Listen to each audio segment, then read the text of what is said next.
heard it on the panel. So that means that OG has a really good draft. You know, that I also thought that they're going to be putting Phoenix with that Alchemist, but it's going to be Rubik. Puppy will be playing Rubik, it seems, starting with the Boots of Speed. Oh, never mind. Maybe they're just looking at the items.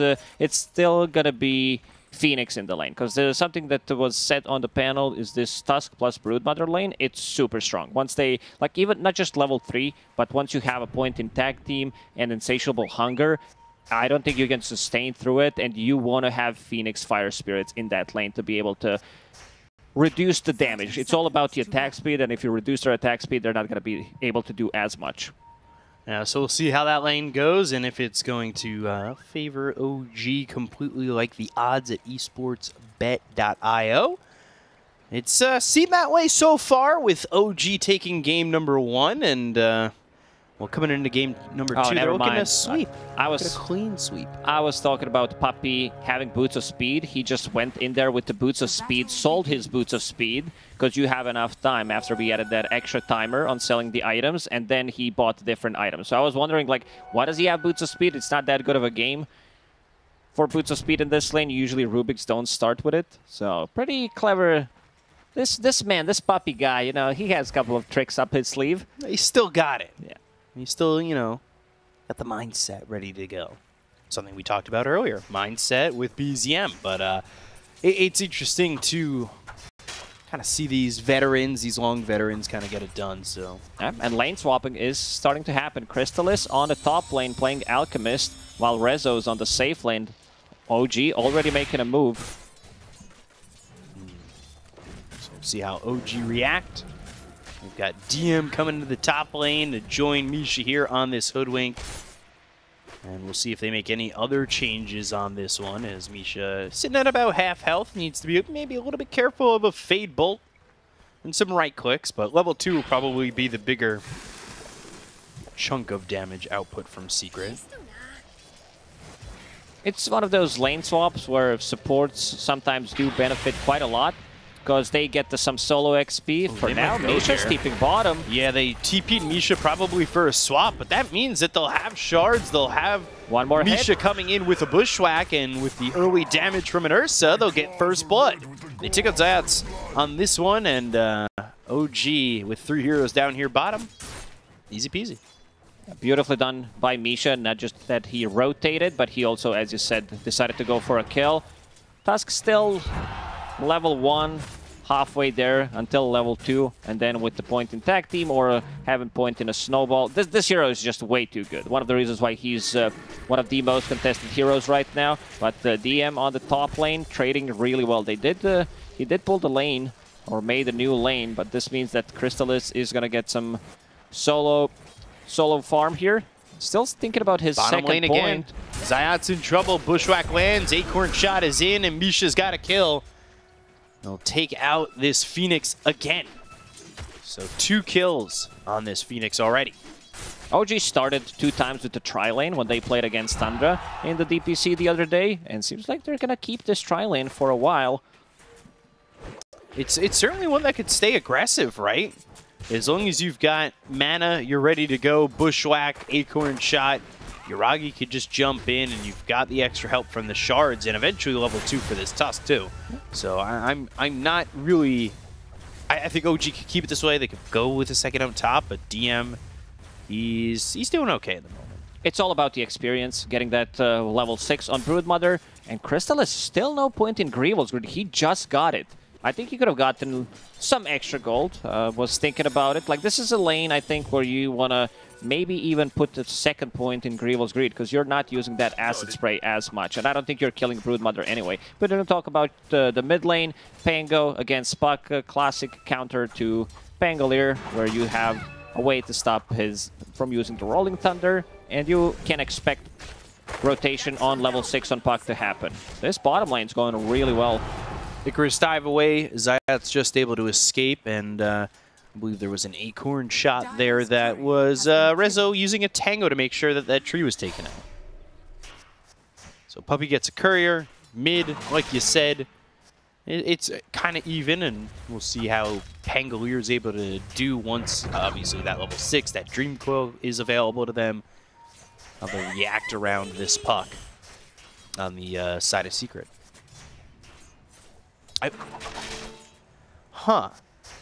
There was just this play over bottom I was looking at, but we'll talk about it in a second, as over mid, BZM got a little bit low in some well-placed shards by Taiga, but no follow-up. I thought for a second Misha, he dropped down that little flagpole to like trick the acorn shot mentality, right?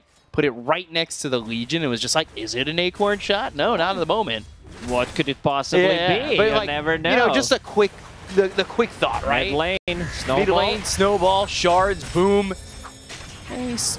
Okay for now, but Puppey coming in with a rotation. Telekinesis is up into the air and then down into the hands of Boom for a kill for the side of Secret. That was a slightly difficult kill to get there. Boom's courier just delivered him infused raindrops, so he's way more tanky. They tried to use the opportunity with the shield crash and swashbuckle being on cooldown, but didn't happen. Well, Bushwhack, acorn shot, harassment coming in from Misha. Pretty confident on this Hoodwink. We've seen in the past. And Crystal is sitting at 31 CS, so we'll see how his gold starts to stack up and what he's able to accomplish going into the Radiance first. So Rizzo bottom, only 20 CS. Bottom in terms of cores. This has been an aggressive lane like we said, but it's not exactly sitting tri-lane anymore. Not an easy lane for him. As you said, the tri-lane, Ursa off to a good start. He was the one who got the first blood, has that ring of health, so he doesn't care about harassment from Phoenix, who just hit level 3, or Legion Commander level 4. He knows that he can get out of the trouble easily. So Yuragi on this bottom lane, very safe when it comes down to surviving next couple of minutes until Pango decides to make a rotation. 6-minute rune. Let's see who from OG is gonna make a scout, see what's going to happen. For now, Puppey, again, stacking the big camp, maximizing his movement around the map. It's a double damage bottom. And Lift is available. Yeah, going to be lifted up into the air. The snowball comes in for the save. Dream Coil on the 2. Shards will block him out, and the Dream Coil will keep him placed there. His bottom lane resolution. One more right click. Can Yuragi get there into the trees? But the Bushwhack lands, and if you're going to surround yourself by trees, a Bushwhack's an easy target. And Rezo drops to this Ursa. Yeah, Misha having a much better game on Hoodwink than when they played against Tundra. Setting up the kills, involved in all 3 kills so far. Has Ring of Bassi available to give himself and Ursa some extra mana. First coil, Team Secret, like you play against Puck, Pango matchup, you know that they're going to try to use this coil to get a kill. So Team Secret matching the aggression, bringing in numbers one more time as they did in Game 1. Misha sees Boom, by the way, as he's rotated down into the jungle. Look at these stacks being made for this Alchemist by the Alchemist. Nice stacks. Pretty efficient, and a lot of gold coming in. Oh, these are 2 troll camps, so a lot of Skelly Bros. Ooh. Which means a lot of extra gold, and seems like the stack is not going to be contested. Puppey already placed the ward in the river to scout things out. He's going to find all the neutral items. It's very important they protect this Alchemist for the next 2-3 minutes. Boom going in with the ult. Yuragi's under the tower, but nobody else is here to help out Boom just yet. Going away from Yuragi. Zayats TP'd in, and Boom just kind of was like, all right, I'm out. See you later. Easy rolling thunder. Puck also made the rotation down. So BZM and Yuragi are sitting towards bottom, but only a Phoenix there for now. As Alchemist now going for the Ancient stack. Stacking it one more time for himself. This is a big Ancient stack. It's going to take a while until he farms it completely. But it is a lot of gold coming in. Rizzo, he actually swapped himself towards top. Misha coming in again. They've also got DM coming over, so Shards, Bushwhack. The Bushwhack pulls him out of the Shards, but it's not looking like it's going to matter. Easy kill for DM. Yuragi on the bottom lane. We talked about him being level 6. Going into Battle Fury, pretty standard stuff on Ursa. This way you match up the farm from Alchemist. And he's having a good time. He's 500 behind Alchemist. Well, now 700, now that the Alchemist started to farm the big ancient creeps. Yeah, farming it with that level 4 in the acid spray, just right-clicking away, hoping to get to that Radiance as quickly as possible. He's close to the Sacred Relic. Those two big stacks were very big to bring Crystallis the farm that he really wants on this Alch. After the lane was kind of quiet, but still stacking while farming. Looking pretty good for the Alch overall. And he drags the creeps all the way to the south, so he's not going to get ganked. 2 observer wards in the river, placed by Puppey, just to make sure. And he was also standing on the high ground in case they decide to go in. And Duel is available. Yeah, Telekinesis, and now do they have the damage? Taiga is going to be dueled up. It is lacking. The duel is not going to be victorious. It's actually going to be technically a draw, but, well, we'll still get the kill afterwards, and Puppey will get credit for that one. So no dual damage, which, if you're a Legion, you really want to get out of the gates quick. Meanwhile, DM bottom is spreading the spiders out, getting some vision, and making sure that nobody's coming over while he takes that tier 1 tower bot. They have a Legion commander, but yeah, he was not available to defend the tower. Rest of the OG members already in vicinity, ready to go on a target if he shows up. This time, Taiga having a bit of a tougher time in the game, finding experience. Only level 4, buys the book for himself. Yeah, so he'll get that 10-minute tome. Phoenix will also get the 10-minute tome, so Zayat is looking to get that Supernova active and available. And we'll see where they go from there. Again, just trying to leave Crystallis some time to farm, as he's 700 gold short of picking up the Sacred Relic and getting into the Radiance as quickly as he can. He's 1,000 gold ahead of the Ursa now. So we'll see how quickly Yuragi also kind of has the ability to counter this Grievel's Greed with a Battle Fury of his own and trying to farm and keep pace. But boom, coming over and looking for BZM. Looking for telekinesis. Stun, BZM, Icarus dive, and the chase is on. The Sunray is on him, and... Ooh, Swashbuckle misses. Swashbuckle off the mark, so BZM is just able to use that illusory orb to jaunt back behind the tower and out of the hands of Zayats, and really just free to leave. Rest of OG members, meanwhile, on a mid lane. They even brought the DM, who's controlling the jungle. 4 points in overwhelming odds. This is what's going to stop the spiders from pushing in tower. Mech available on DM. Pretty, I would say, standard build these days, now that the raid pack is gone. Shards, Icarus dive, though, getting past the shards. They're trying to maybe get a telekinesis so they could set up the duel here for resolution, and this is exactly the first dual damage. Yeah, so 10 dual victory damage in. And resolution, he's now 1 for 2. Middle tower is under attack. Bottom is being pinged out. Resolution, he's like, I'm gonna stick where the spider is. Oh, I'm not afraid of this one. Might be afraid of the bear, though. Yuragi waiting up the steps for him as he started to cross over to go down and protect that tier 2 buy. So that gives DM more time to just put damage in onto this tower. Once DM spots him, he brings him and some of the spiders back. Bushwhack, sharpshooter. Icarus dive from the Phoenix. Not scared to pop that supernova if need be and just get some space between Zayats and Misha. Pango is about to finish off his Diffusal Blade. This is where it starts annoying, especially against these low mana pool heroes like a Tusk, Ursa. They don't have much, like even Puck, who's sitting very low right now, but they want to heavily commit to this tower. Haste is available, OG. 4 heroes hitting a tower, and DM gets the last hit going into Guardian Greaves, which is going to tank up. Very effective against the Alchemist, against the Legion Commander, and Alchemist Crystallis finished off that Radiance. If you think that he has farmed for 12 minutes, now it's time to actually get some farm with the Radiance, and Grievel's Greed is maxed out.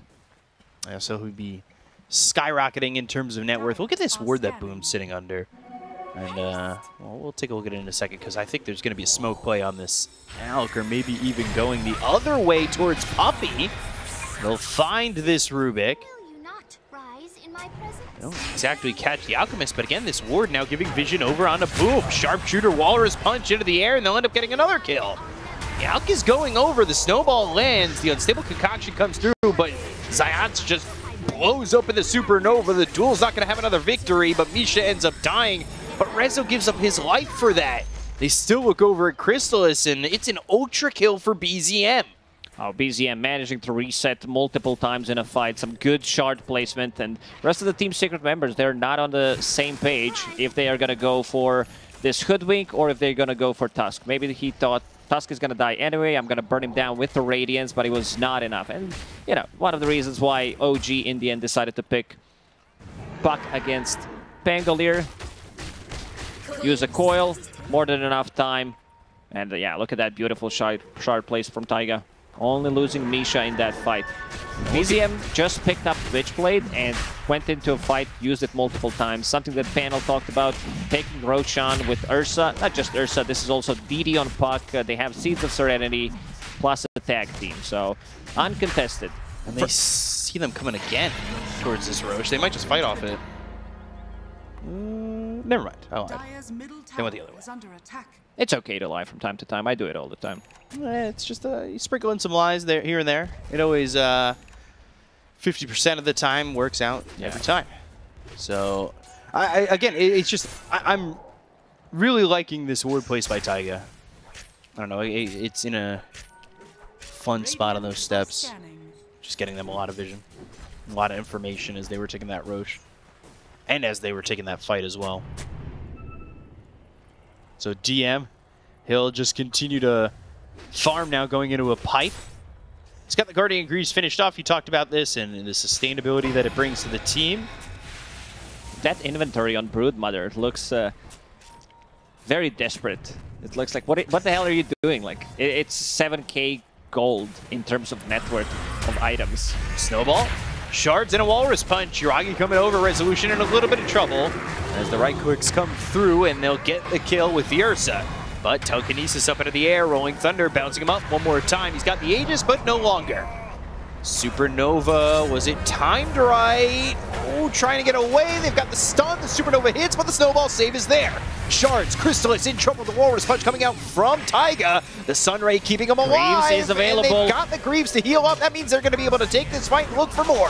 Crystallis, boom, on the run. Misha, he throws an Acorn shot down, but he doesn't get the Bushwhack to land. The right clicks in from Doom, as well as the Waning Rift. They get the combination to get the kill on a Boom. They'll look over at Puppy, as well as Zayats. He's already used the Supernova. Resolution back into the fight. Looking at Misha to try and get a duel potentially, but he burns out from the Fire Spirits. So they're back up on the high ground on OG. They'll place down an Obs and get that vision and walk away with a victory in hand.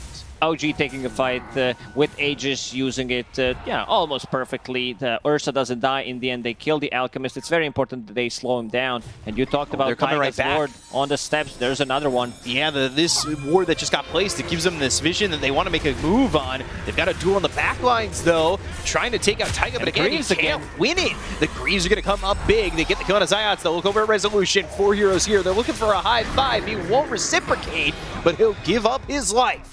Yuragi now with a mega kill streak and a double kill in that exchange. And this is also going to be a tower. DM hitting the tower. Outpost about to be taken by Yuragi. OG doesn't rely on any cooldowns to take these fights. Like, they don't care about having a coil as much because they can still kill Pangolier. He does not have a defensive tool, especially now that Ursa picked up a Blink Dagger, so he will be able to jump onto a target, lock onto it, and dismantle it. And it is being all OG again, and yeah, Yuragi having quite the game. By the way, Taiga going back into the boots of Baron. Liking this item. We don't see it built too often. Not one of those like highly. It's not Wraithband, you know. It's not getting picked up all the time, and not Greaves. I feel like Greaves is certainly up there too. They don't have much slow on side of Secret.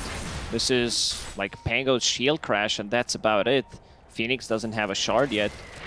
But yeah, it gives them. It's something that Crit did quite a lot at the start of the first DPC tour previous season. He did go for brown boots into drums every single game. This time around, it's gonna be full boots of Baron. He might swap things around, because he still has 8 charges on the drums. So Blink Dagger looking a bit more juicy. It's a save from Legion's Commander duel, but this Legion Commander not having that good of a time. No, still I believe just that one victory. Yeah. So it's 10, which is really negligible at the end of the day. He almost has more on that status bar, bigger number from Occult Bracelet than that he has from dual victory damage. He had 5 stacks. Half the number, but easier to obtain, it seems. So, Crystallis, he's still obviously with the Alk farming top of the net worth, but it is a tight race when you consider it's an Alchemist.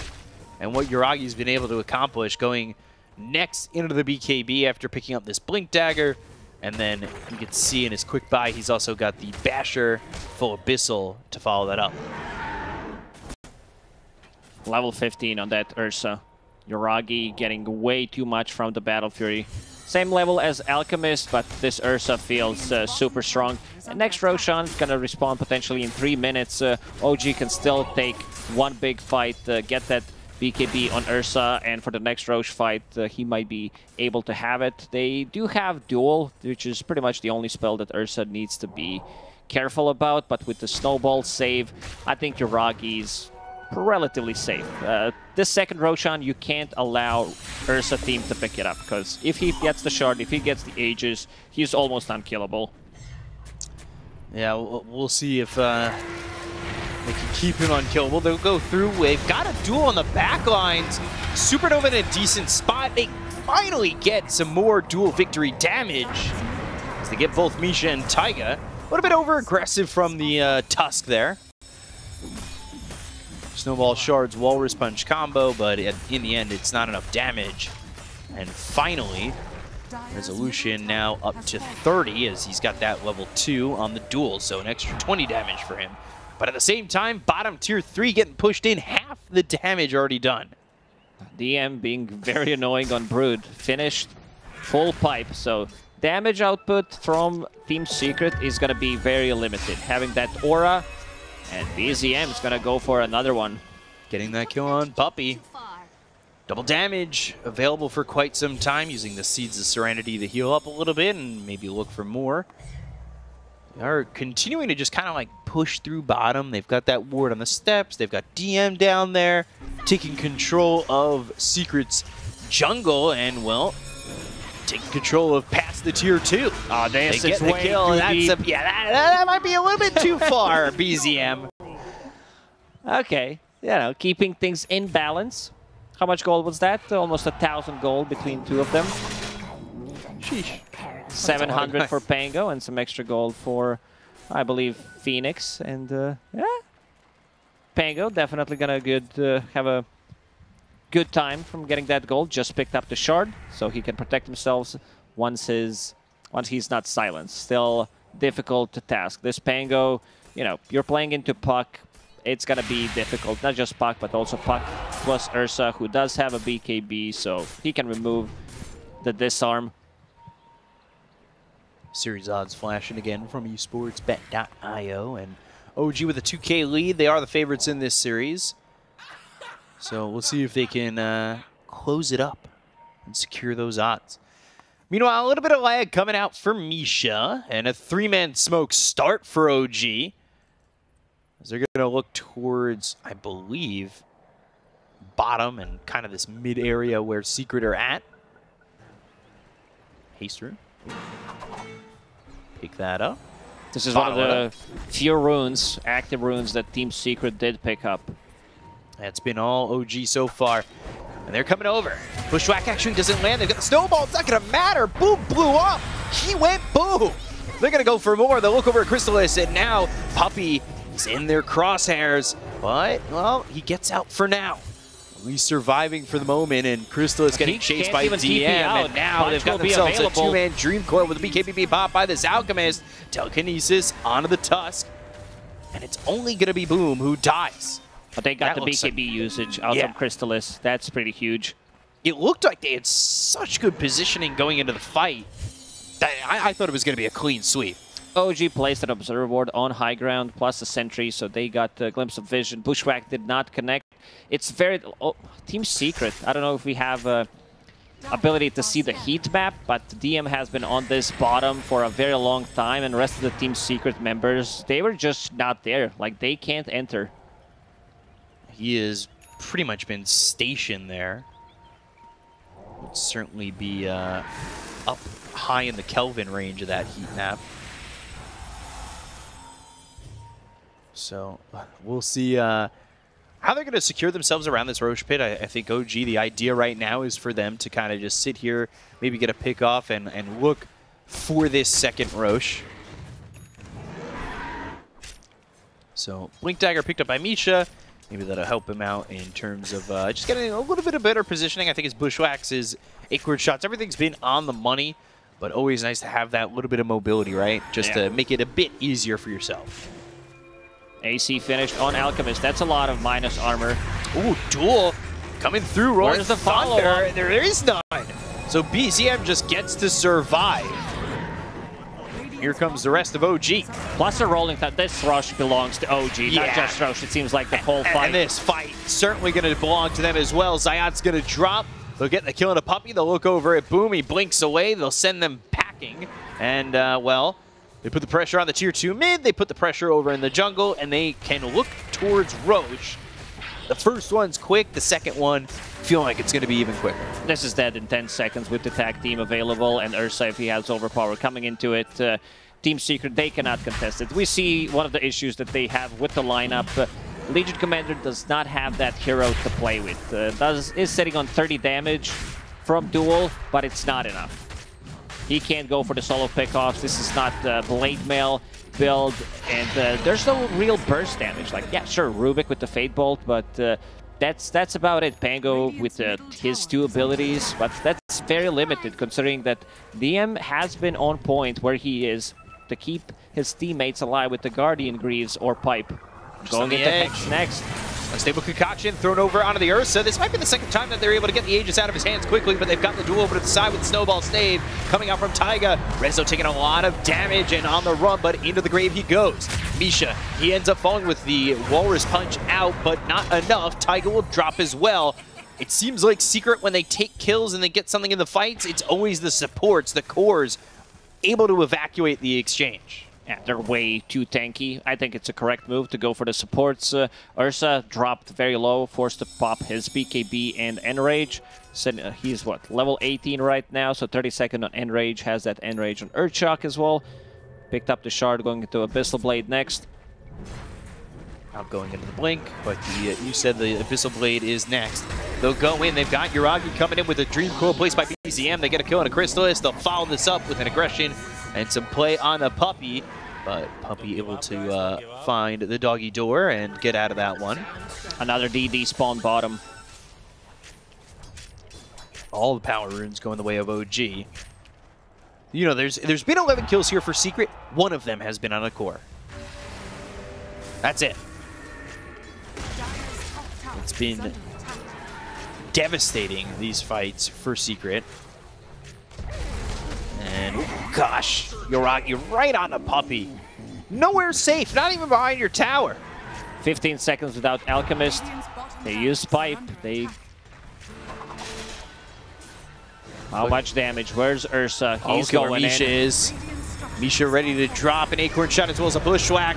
They'll throw the Bushwhack. It's not going to land on anything. They get the kill on the Zayat. They'll buy back on Puppy. They've got the Phoenix available with a buyback, and he'll use it too. There's the Unstable Concoction, but Yuragi's still working with an Aegis, so getting a kill there twice is going to be very difficult to find. They'll go to the Sunray. It's onto the Ursa, but Ursa able to survive, not taking any damage at the moment. He is just able to sit there in the base as the swashbuckle from Boom lands, but it's still just not enough. Shards blocking at Crystallis. Boom going in with a shield crash, and Yuragi finally losing that Aegis. But the Walrus Punch comes in from Taiga as well as the Snowball follow-up to get the lockdown to continually be onto the Alchemist. They'll pop the BKB, and there's Boom going down to Yuragi with just 3 shots. They go for more. BZM was in the back lines, but he's going to escape with that Illusory Orb again. He's got to double damage if they want to re-engage. They've got all 5 heroes here, and Misha goes in with an Acorn shot as well as a Bushwhack once again. Sharpshooter hits on a Zayat. He'll Icarus dive back into the base as the Unstable Concoction hits out of the Brood Mother. They get the kill on a Puppy as Yuragi, he's deep into this Secret side. And they got what they came for. They got a couple of buybacks, they got the set of barracks, and again, using this Aegis, getting the full value pretty much from it. Tier 2 tower available on a mid lane. Team Secret, they just don't have enough damage to punch back. Yeah, there is really 0 punch back coming in. These damage numbers from Ursa, insane.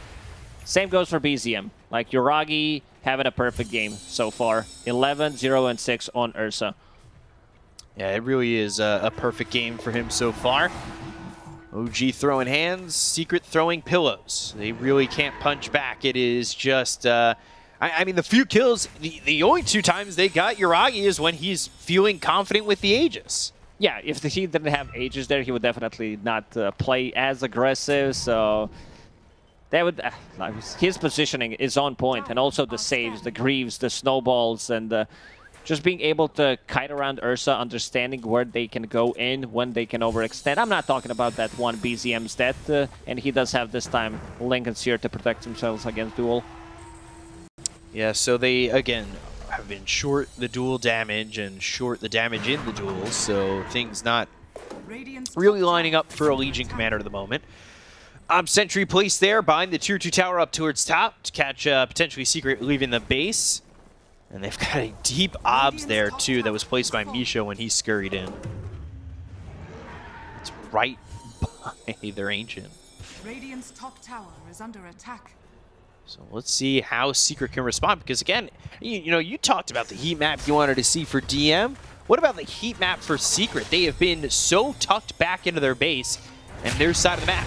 Walrus Punch comes out as well as the Shards. They get the kill on Zions. He's not going to have buyback on this one. Dead for 60 seconds. The Sharpshooter hits on a Crystallis, and down goes the Alchemist too. Me Sharpshooter, he gets a really nice bushwhack into Sharpshooter. Rest of the team also there cannot get the BKB off. No one to cut down the tree, and this might just be the game. Looking like it's a possibility, that's for sure. I mean, look at where BZM is. He is just deep inside their base. They'll look for Puppey. They'll get 2. They'll take out Resolution. And with that team wipe, it's a GG call. It's a 2-0 sweep. And OG take out Secret in this series. OG, they made it look relatively easy in this series. Very nice moves from start to finish in both of these games. Going inside the triangle, they did allow Alchemist to farm his Radiance, but after that, the map was getting smaller and smaller. DM on the Broodmother, also one of his heroes.